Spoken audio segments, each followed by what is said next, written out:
Tume ya Taifa ya Kutetea Haki za Binadamu humu nchini imeelezea kughadhabishwa kwake na kile inachosema ni ukosefu wa uwazi katika chaguzi ndogo zilizofanyika hivi majuzi. Tume hiyo inalalamikia hatua ya baadhi ya maafisa wake kuzuiliwa nje ya baadhi ya vituo vya kupigia kura. Aidha, inashikilia kwamba uchaguzi huo haukuwa wa haki kama Willy Lusige anavyoeleza.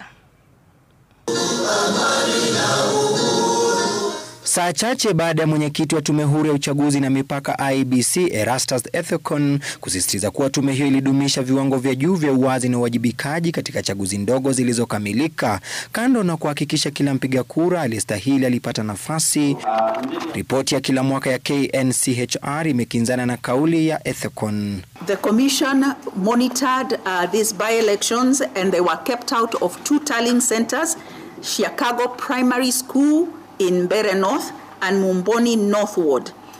They were kept out of those tallying centers, and therefore we cannot make a decision on whether the elections were free and fair because we were denied entry. Tume hiyo ikisema kulishuhudiwa visa vingi vya matumizi ya wahuni, maafisa wa serikali pamoja na hongo, na kwamba IEBC inafaa kuwajibika kando na vifo vya watu 3 vilivyoandikishwa. So 2 of them were from Kasipul, Kabondo. During the by-elections, there was a 70-year-old in a stampede in Kabuchai.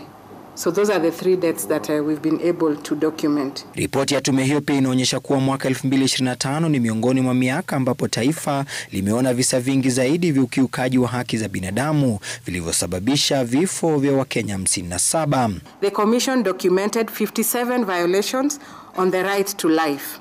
And the period under review saw an affront to this right, especially between the months of June and July during civic unrests. KNCHR ikisisitiza kuwa ni jukumu la IPOA na Inspector General wa polisi kuhakikisha walohusika, hasa maafisa wa polisi, wanachukuliwa hatua ikiwa serikali inapania kubadilisha hali ilivyo mwaka ujao. Willy Lusige, Runinga ya Citizen, Nairobi.